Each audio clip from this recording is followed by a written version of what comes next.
A spring break trip to Florida's sunny beaches turned into a nightmare no one saw coming. A 21-year-old college student vanished without a trace until the FBI uncovered a horror story so brutal. Even veteran agents called it unlike anything we've seen. Tonight, we pieced together the chilling testimony that exposed a predator hiding in plain sight and the swamp that became his accomplice. It was supposed to be the kind of night you remember forever. Palm trees swaying, neon glow sticks lighting up the sand, the smell of salt water and coconut sunscreen. Emma Carter, 21 years old, halfway through her nursing degree, and voted most likely to adopt every stray cat by her college roommates, danced with her friends at a bonfire on Clearwater Beach. At 11:08 p.m., she posted an Instagram story laughing as someone sprayed silly string into the fire. The caption reading, "Spring break for a Ver." But by 3 a.m., the party had scattered, and Emma never made it back to the rented condo just 400 steps away. Her friends assumed she'd crashed at another party, but when they woke up to her untouched luggage, her phone still plugged in by the bed, and her favorite denim jacket hanging on the back of a chair, that's when the panic began. No texts, no calls, no activity on her bank accounts. Just gone. The Airbnb's security camera showed Emma never walked through the front door. But here's what it did show. A shadowy figure lingering near the property's gate at 2:57 a.m. A figure investigators would later call the last person to see Emma alive. For 72 hours, the search was chaos. Helicopters circled the coast. Divers checked abandoned boats. Tourists handed out bottled water to volunteers. But every lead evaporated. Her parents flew in, her father holding up Emma's childhood teddy bear at a press conference. Voice cracking. "She's the kind of kid who texts us goodnight even when she's out. Someone knows something." But the break wouldn't come from the beach. It'd come from a gas station's grainy surveillance footage and a receipt timed stamped 3:02 a.m. The FBI's affidavit would later reveal three chilling details. First, Emma's Fitbit died at 3:14 a.m., its last location pinging near a remote fishing dock. Second, the shadow figure by her Airbnb? He'd been seen at 3 other bars Emma visited that night. And third, that receipt? It wasn't for snacks or gas. It was for a gallon of industrial-strength bleach. This wasn't a missing persons case anymore. This was a hunt for a killer who knew the swamps and knew exactly how to make someone disappear. 2 weeks after Emma vanished, an anonymous call shattered the silence. A farmer hauling hay near Lake Okeechobee reported seeing something off at an abandoned fishing cabin, a place locals avoided after dark. When agents arrived, they didn't just find rotting wood and cobwebs. They found a horror show. Bloodstains, smeared across the floorboards like a grim paintbrush. A single 9mm bullet casing lodged between cracks in the floor. And wedged beneath a moldy mattress? A gas station receipt dated March 15th, 3:02 a.m., the same timestamp as the bleach purchase. But the real break came from a Chevron station 5 miles north. Security footage, blurry and pixelated, showed Emma at 3:17 a.m., alive, but barely recognizable. Her sequined crop top torn, her hands trembling as she climbed into the passenger seat of a rust-red pickup truck. The driver? A face the FBI would soon match to 45-year-old Carl Dobbs, a divorced father of 2, Little League coach, and owner of Dobbs Auto Repair. Neighbors called him the guy who'd loan you his lawnmower, but agents called him a liar. Dobbs swore he'd been home alone that night, said he'd binge-watched Breaking Bad until dawn. But his Netflix history? Blank after 1:12 a.m. His phone? Pinged a tower half a mile from Emma's Airbnb at 2:53 a.m. And the clincher? A mechanic's invoice in his shop desk, dated the day after Emma vanished, for detailed interior cleaning of a red Ford F-150. The cost? $250. Paid in cash. Here's the kicker. Dobbs's alibi witness, a buddy who swore they'd shared beers that night, was serving a life sentence in Louisiana at the time, a fact the FBI discovered in under 3 hours. By sundown, Dobbs was in custody, and in his truck bed, snagged beneath a loose bolt, a single strand of blonde hair, Emma's shade of honey gold.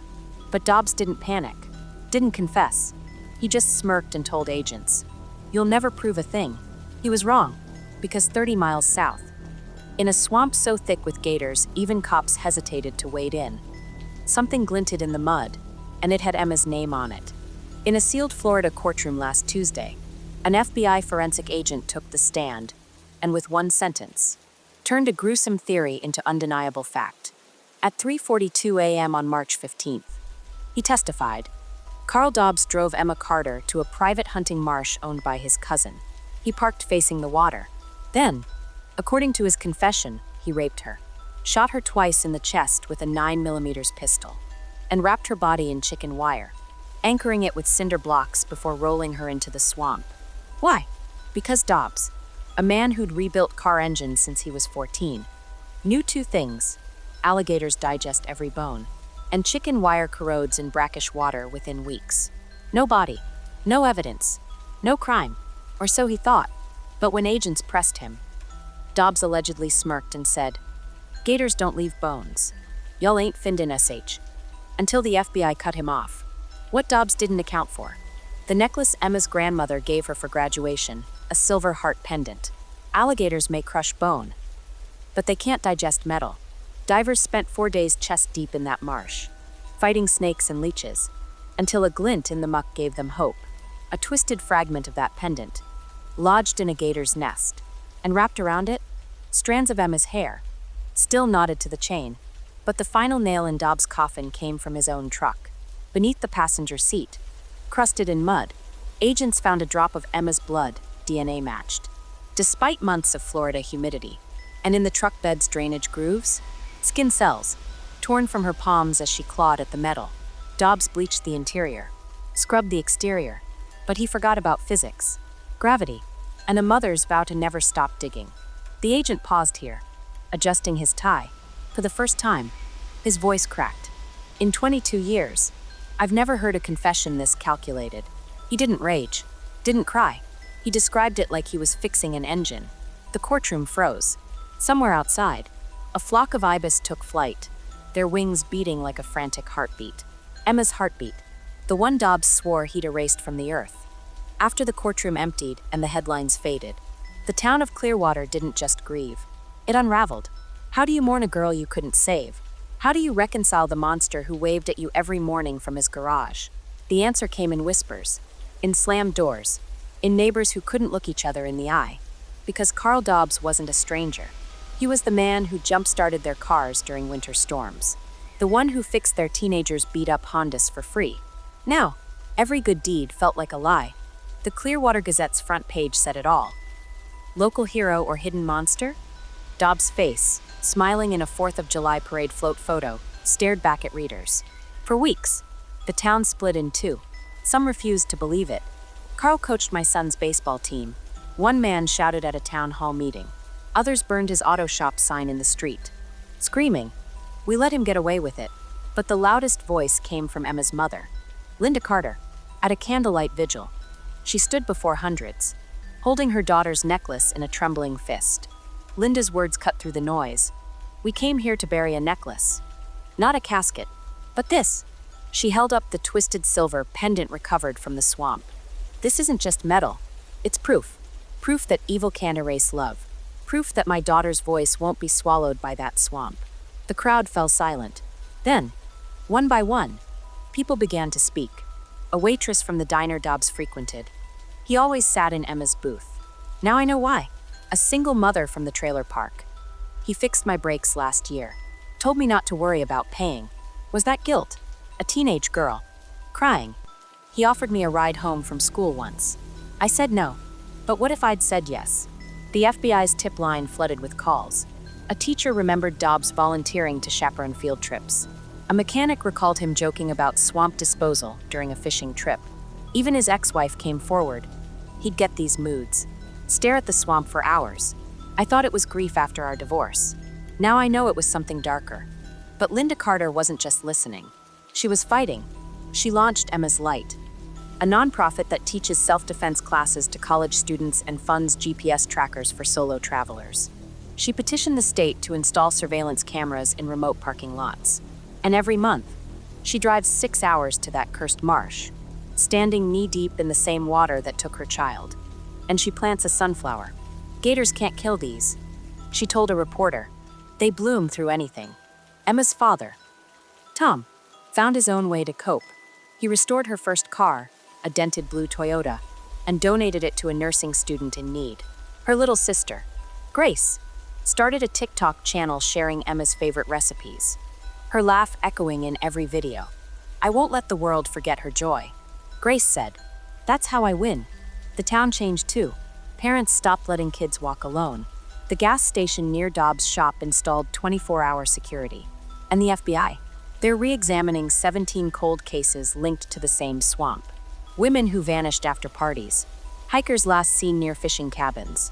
Girls whose stories were buried under excuses like she ran away or the gators got her. Now, Emma's face stares back from every case file. A reminder, a reckoning. At Dobbs' sentencing, Linda didn't scream, didn't cry. She stood, pressed her palm to the courtroom glass, and said, "You thought the swamp would hide her, but you forgot, even gators leave scars." Then she walked out, her head high, and drove straight to the marsh, to plant another sunflower, to prove that from rot, life can grow. Clearwater will never be the same, but maybe that's the point. Maybe justice isn't just a verdict. It's a mother's hands in the dirt. It's a town learning to see monsters in daylight. And it's a necklace twisted, broken, but unburied, demanding we never look away again. This isn't just another true crime story. This is the case that ripped open the playbook predators used to vanish without a trace. Because Emma Carter's killer didn't just exploit the swamp, he exploited a broken system. A system that writes off missing women as runaways, accidents, or bad choices. A system that lets monsters hide in the one place we never think to look, the wild. Take Jessica Morales, 24 years old, disappeared in 2017 after a kayaking trip near the same marsh. Police ruled it a drowning. No body recovered. Or Sarah Bethune, a 19-year-old hitchhiker last seen in 2015 thumbing a ride on Highway 78. Her backpack was found in a ditch. Case closed as likely animal attack. And then there's Leung Gwyn, vanished in 2019 after a frat party 3 miles from Dobbs' auto shop. Cops said she probably wandered off drunk. Her parents still search the swamps every weekend. These aren't coincidences. They're patterns. Patterns the FBI ignored until Emma. Because Dobbs didn't just kill her. He showed law enforcement exactly how predators weaponize the wilderness. How easy it is to blame gators, rivers, or bad luck when there's no body. No evidence. No justice. 2 months after Dobbs' arrest, the FBI launched Operation Marshlight, a task force re-examining 17 cold cases in Florida's rural counties. All women, all vanished near water, all cases closed as accidents or unknown causes. And pinned to every file, a photo of Emma, not the smiling spring breaker from Instagram. The crime scene photo of her necklace, twisted and rusted, pulled from the jaws of the swamp. Here's what they found so far in Jessica Morales' case. A dive team discovered a 9mm bullet casing half a mile from where she drowned. Same caliber as Dobbs' gun. Sarah Bethune's backpack? Lab tests found traces of bleach on the straps. The same brand Dobbs bought the night Emma died. And Leon Wen's phone? It pinged a cell tower near Dobbs' cousin's hunting cabin 3 hours after she vanished. This isn't a coincidence. It's a blueprint. Predators like Dobbs don't just hunt victims, they hunt places. Remote docks, unlit highways, gas stations with broken cameras, places where the wild swallows secrets. And for years, the law shrugged and said, nature is dangerous. But now they're asking, how many killers are hiding behind that excuse? Dobbs isn't talking, not anymore. But his cellmate told the FBI he bragged about teaching others the trick with the gators. How many others? The task force won't say. But in 6 states, Louisiana, Georgia, Alabama, Mississippi, Texas, and the Carolinas, similar cases are being reopened. Cases where women vanished near swamps, rivers, or national parks. Cases where no body meant no crime. Think about it. America has over 600,000 square miles of forests, wetlands, and deserts.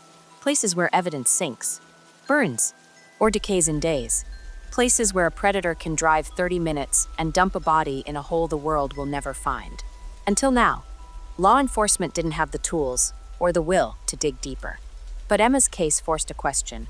If you can't find the body, can you still find the truth? New tools are changing the game. Ground-penetrating radar that detects disturbed soil in marshes. drones with thermal cameras spotting gator nests hiding human remains, and genetic genealogy, the same science that caught the Golden State Killer, linking bleach receipts, truck tire treads, and shell casings to suspects hundreds of miles away. It's not perfect, but it's progress. And it's why Emma's face is taped to FBI laptops from Tallahassee to Tucson.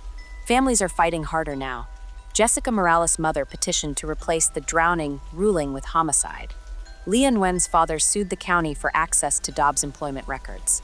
And Emma's parents? They're pushing Congress to pass Emma's Law, a bill requiring every rural police department to consult the FBI on missing persons cases within 48 hours. No more wait and see. No more she'll turn up. Last month, a college student in Orlando used a GPS tracker funded by Emma's Light to alert police when her Uber driver took a wrong turn. They arrested him 2 miles later, a man with priors for assault. The student told reporters, "Emma saved me. Her mother sent Linda Carter a sunflower." The note read, "From one fighter to another." Emma's case didn't just expose a killer. It exposed a lie we've told ourselves for decades, that the wild is untamable, that some mysteries can't be solved. But the truth? Monsters don't hide in the dark. They hide in the light, in our trust, in our silence. And now, thanks to a mother who refused to let the swamp have the last word, the light's finally reaching them. Emma Carter was the kind of person who'd chase a sunset until her shoes were caked in mud, who'd play Taylor Swift's Fearless on repeat during late-night study sessions, who'd scribble pediatric nurse on her graduation cap with glitter glue. She believed in sticky band-aids, stray kittens, and the kind of hope that doesn't quit. But her story didn't end in that swamp. It's just beginning. Tonight, do this for Emma. Light a candle, not just for her, but for every Jessica, Sarah, and Leah's still waiting in the dark. Share her story. Even if your voice shakes, text your friend walking home alone. Don't laugh off that gut feeling when a stranger's smile doesn't reach their eyes. And if you're out there thinking, "This could never happen to me," Emma thought that too. Evil doesn't win when it kills. It wins when we stop looking, when we shrug and say, "That's just how the world is." But Emma's mother taught us something. Sunflowers grow in swamps. Cold cases crack open, and a single necklace, rusted, but unbroken, can drag a monster into the light. So be the friend who demands a shared live location. Be the neighbor who reports that nice guy giving you chills. Be the stranger who stays on the phone until her Uber hits arrived. Emma's Law is coming. Task forces are mobilizing. But justice starts smaller. It starts with us refusing to let the world stay this reckless, this indifferent, this quiet. Emma's favorite Swift lyric? "Long live the walls we crashed through. I had the time of my life fighting dragons with you." So fight. Fight for her. Fight for the version of this world where she'd be holding a newborn in a pediatric ward right now, where her biggest worry would be finals, not predators, where sunsets are just sunsets, not memorials. The darkness doesn't get to win. Not tonight. Not ever. Keep your eyes open. Keep your light burning. And when you see her face, Emma's face, remember, vigilance isn't paranoia. It's love with its sleeves rolled up,